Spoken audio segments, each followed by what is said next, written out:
How's it going, everyone? This is Mike. Welcome back to my channel. And I'm going to do a response to a chat topic that was introduced by my friend Harry Benson, Maca Photos on YouTube. And he asked a very interesting question about people who like actors and actresses and collect and all that sort of thing. Are there any actors, actresses, directors that we have a particular obsession with? And if so, do we try to be completists when it comes to getting all of the films or TV shows that they've been in, even if they're only in them for a hot 5 minutes or something like that? So, do you have anybody like that in your collecting life that you try to complete and it's like an ongoing project? So, very good topic. And let me talk about my number one obsession. This is someone I've mentioned before in many other videos, but I'll try to do it this time and show you what I have available in my collection, and then hopefully that will be the end of it. So if you heard this before, sorry, don't mean to drive you crazy. My number one obsession in all of my collecting life is this beautiful, beautiful lady, Barbara Steele. Now, this is how she looked when she was around 19 years old, 1958, when she was just beginning her film career. And if you want a blonde hair version, this is a couple of years later down the road when she was working in Hollywood at 20th Century Fox. They tried to redo her image. They bleached her hair. And anyway, she's good with blonde hair or black hair. But anyway, Barbara Steele. So how did all this get started and why am I so fascinated with her? It's not an easy question to answer. It's kind of a perfect storm of things that happened. In the late 1950s, early 1960s, I was beginning to be fascinated with horror films. Not just the classics that were showing up on television about that time, but also some of the newer films like House on a Haunted Hill and The Tingler, films like that I went to see with my family. And so about the same time, I was starting to read the monster magazines like Famous Monsters of Filmland, 61, 62. So I was beginning to hear a lot about some of the actors and the actresses and the directors who were making horror films. And I was sort of gathering information. And her face and her name were coming up quite a bit for two films that she was in 1961. The first was Black Sunday, and the second was The Pit and the Pendulum with Vincent Price. So I had seen still pictures of her, and there's just something about that incredible face, that incredible image of her that just went into my brain and never went out. I don't know. There were a lot of fantastic faces in horror films at that time. Like Christopher Lee had a great face. Bela Lugosi, you know, those piercing eyes of his. But there was something about Barbara Steele that just was very impressive. She's a beautiful, beautiful woman, but she's also had an otherworldly image that nobody else had. Well, let's stop talking about her face. She's a beautiful woman, a great actress. And I would hear about Black Sunday from people who went to see it. I didn't get to see it. I guess I was too young at the time. But so that's how it all got started. And a couple of years down the road, I finally got to see her on the big screen in a movie called Castle of Blood. That was in 1964. And so that was a great experience. And the only other time during the 1960s, in fact, for a long time, that I saw her on the big screen was in 1968 in a film called The Crimson Cult, also known as The Curse of the Crimson Altar, which also featured Christopher Lee and Boris Karloff. And she was in that in a kind of a small supporting role, but it was great to see her. So I think one of the reasons why she was so fascinating to me is because she was very much an enigma. I didn't see that much of her. Her picture showed up in the magazines every once in a while, so I found out a few things about her, but not a lot. I knew that she had been in a film, something called 8½. I had no idea what the hell that was, but I didn't get to see 8½until the 1980s. And there were only a handful of films that I knew about from the magazines, and a couple of things that would show up on late night TV during the 1970s. Films like The Horrible Dr. Hitchcock and Nightmare Castle. I would see those fairly frequently during the 1970s. And there was another very obscure French film that she did, a spy comedy called The Monocle, which I saw once on television during all those years. So I knew about that. Saw Black Sunday maybe twice on television during the 1970s. And she also showed up quite by surprise. In 1965, she was in an episode of an English TV series called Danger Man, which over here was called Secret Agent. So I saw her in that, and she looked terrific. But beyond that, I knew nothing about her, and she just kind of disappeared for a while. Um, during the late 60s and 1970s, I really didn't hear anything else about her. I don't know. I guess I thought that she must have gotten married and had 12 kids or something. It didn't work anymore. So that, and during that time also, going up into the 1970s, I was getting a little bit older. I wasn't as fascinated by horror movies as I had been earlier. So I threw out all the monster magazines and just kind of put all that stuff out of my mind for a while. So anyway, fast forward to the year 1978. Now, two things happened that year. The first one was I went to see a new movie that came out. It was called Pretty Baby. And if you remember that, that's the movie where Brooke Shields plays a 12-year-old prostitute. A very creepy, disturbing film. A very good film, directed by Louis Malle. So I went to see this movie, and when Barbara Steele's name came up in the cast, I almost jumped out of my seat. Are you kidding me? She's still around? I had no idea. Quite a shock. So I saw her in this movie. She was around 40 years old by this time. Still looked terrific, just a few years older. And it was great to see her. Then the same year, 1978, I found this book, Scream Queens, Heroines of the Horrors by Calvin Thomas Beck. You can see Barbara Steele's face is right there in the corner. You can't mistake those eyes. So I read this very long article about her, which featured not only a complete filmography, but it had several quotes from interviews that she had done, also remarks by critics down through the years about many of her performances. And this is when I finally found out all the important stuff about her. I had no idea that she had been born in Ireland and raised in England. I thought she was Italian. She was mostly in Italian films, so I thought that that's what she was, and that Barbara Steele was probably a fake name. So I was quite shocked.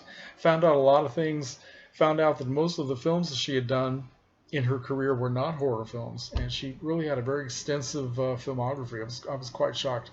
So that's how my interest in her just really started blossoming after that. And as the next couple of years went on and the advent of home video, I started finding ways to collect some of her movies and found more and more interviews that she had done in magazines and different things. So it was really quite exciting, and my interest in her was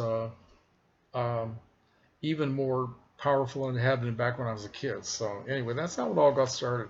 So let me show you my my Barbara Steele collection. Now, she started out her career when she was only 19 years old, when she was still an art student at London University, and she was signed by the Rank organization while she was still finishing her degree. So she did 4 films for Rank, and I used to have the first one. It's called Bachelor of Hearts. It's not a very good movie. I have it on VHS, and I can't find it anywhere on DVD. If I can, I'll get it. That's where the completist obsession comes in. I will never be a Barbara Steele completist because there are a lot of her films that, as far as I know, have never been released in this country, and they have never been made available on DVD or Blu-ray or even on VHS. So I've never seen all of her films, probably never will, and I don't think I will ever have them all. But I do have 3 of her English films. The first one, well, the second film she made was a mystery called Sapphire, directed by Basil Dearden, and it's included in this Criterion collection of Basil Dearden's Underground, along with 3 other movies. In Sapphire, she has one small scene where she has a couple of lines of dialogue and a close-up, a great close-up of her face for about 2 seconds. It's really beautiful and very striking, as of course only her face can be. The next film she did after that was this comedy called Upstairs and Downstairs, which is a pretty cool movie. And she has a better, well, a more extensive bit role in this film, where she just has a long scene where she's at a party. She plays a snobbish upper-class bitch with short curly hair, and she's just very funny. She's really seen to good advantage in this one.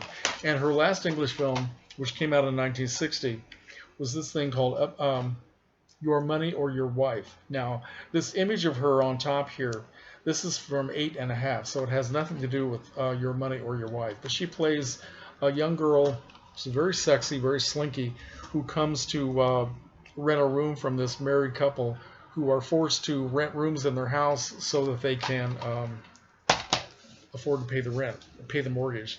And it's not a very good movie, but it's certainly worth it to see her. Her next film was Black Sunday. Now, by this time, she had come to Hollywood. Her film contract had been sold to 20th Century Fox. She came to Hollywood. They didn't know what to do with her really except bleach her hair. And so when there was a strike in Hollywood at some point in 1960, she went to Italy to look for work, like a lot of the actors did, and that's when she got hired to do Black Sunday. So I have all these different versions of this. This is the American release, which actually came out in 1961. This is the original Italian dubbed into English. And I have these. I have no idea why I keep these, but I do. I also have the version from the Mario Bava box, the Bava box, which I didn't bring down. So then here's what I have following. She came back. Well, first she had to come back to Hollywood when the strike was over and the film was over. She came back to Hollywood, and they finally put her in a movie. It was an Elvis Presley Western called Flaming Star, which she worked on for about maybe a week. Got into a huge fight with the director, Don Siegel, the guy who had directed Invasion of the Body Snatchers. And she walked off the set and went back to her apartment, packed her clothes, and walked out of her contract.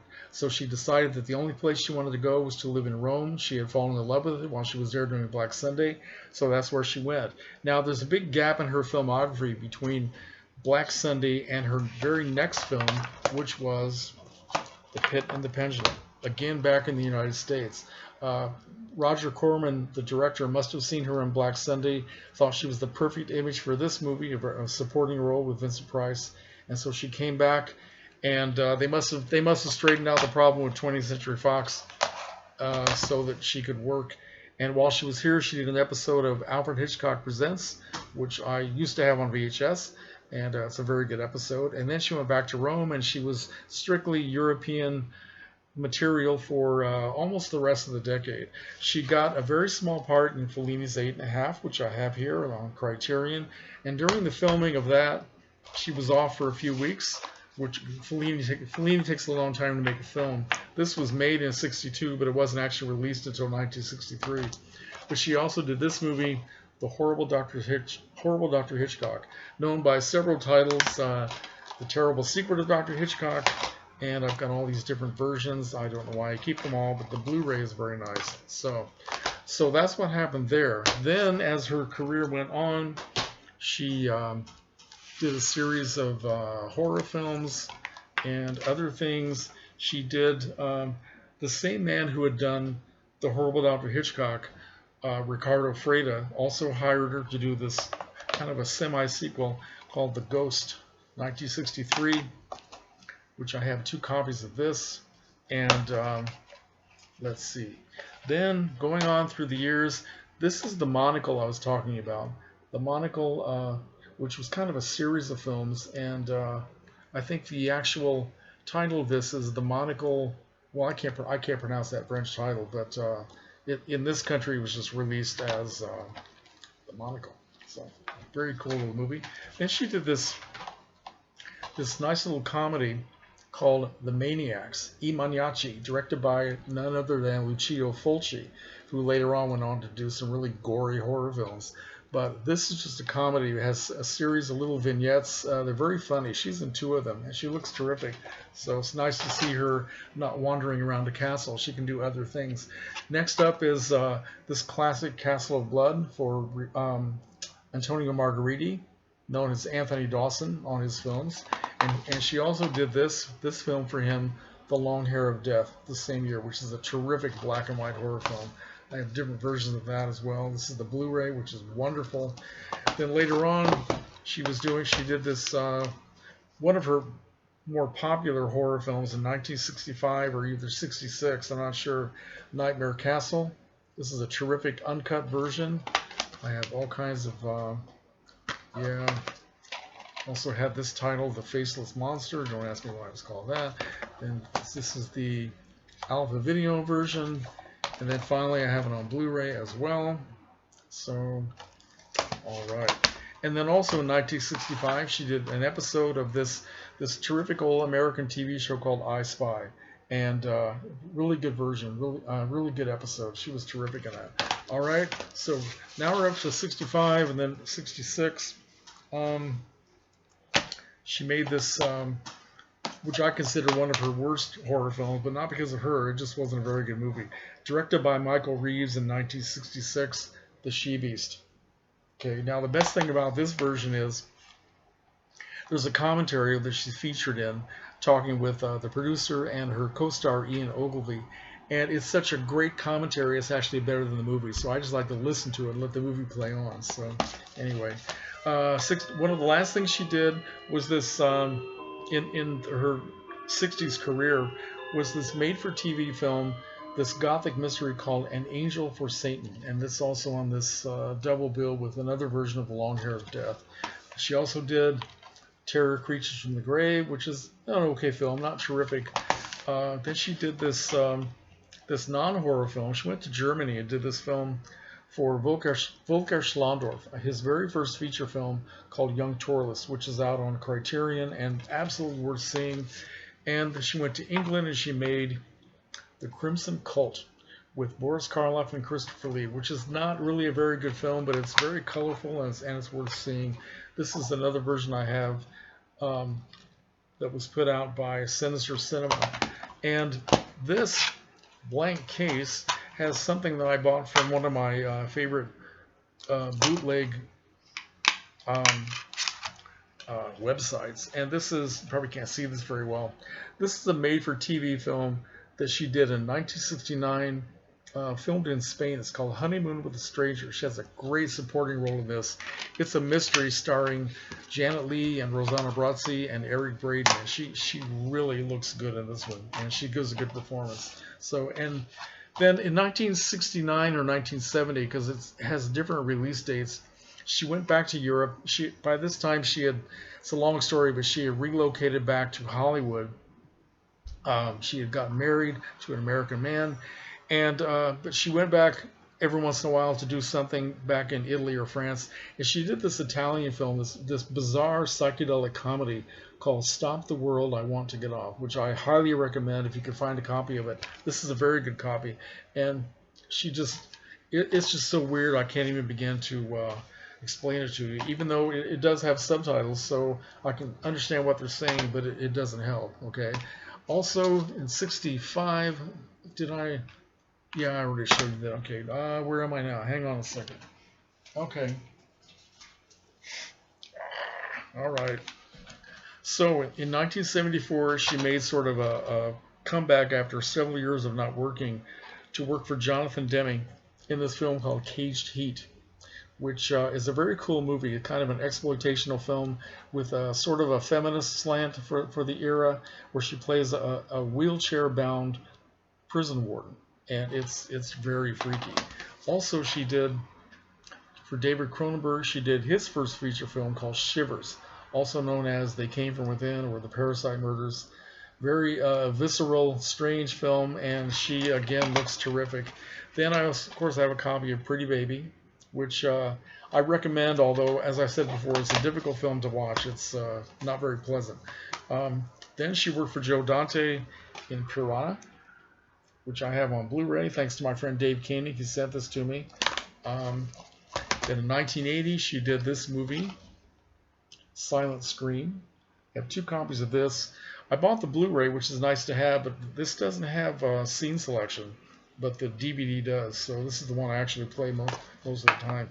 She does a commentary on this one too, which is kind of cool. A few years down the road in the 1990s, she segued into being a television producer in the 1980s. She was the associate producer of The Winds of War for director Dan Curtis, and she also did a cameo role in one of the episodes. So I have those. I didn't bring these down, but I have that box set. Then she did the follow-up, War and Remembrance, also working with Dan Curtis. And for this one, she was the producer and also worked in another another episode of that miniseries. And at the end of the decade of the 1980s, she won an Emmy Award as the producer for that mini of War and Remembrance. So good for her. And then she acted again in something called The Capitol Conspiracy for director Fred Olen Ray. And this is also known as Prophet. And a lot of anticipation about this movie coming out. It was kind of a disappointment. She's not in it very much, and she just doesn't have a lot to do. But it is part of her. It's part of her filmography. So of course we all bought it. But before she did that, right after she stopped doing the two miniseries, she came back for the television version of Dark Shadows, which lasted for something like 12 episodes. Ben Cross was starring as Barnabas Collins. She played Dr. Julia Hoffman in this one, and this is great. I mean, it's a very good series. It's a shame it didn't go on, but at least we have this. She was very, very good in this TV show. And this is a documentary about Dan Curtis, which has a lot of things about Dark Shadows in it. And she is one of the people who was interviewed talking about her experience working with Dan Curtis. So it's nice to see her.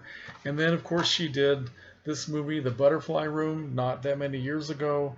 I'm glad I have this. And again, we had great hope for this movie, and I was kind of disappointed in it, but it's Barbara, so I'm glad I have it.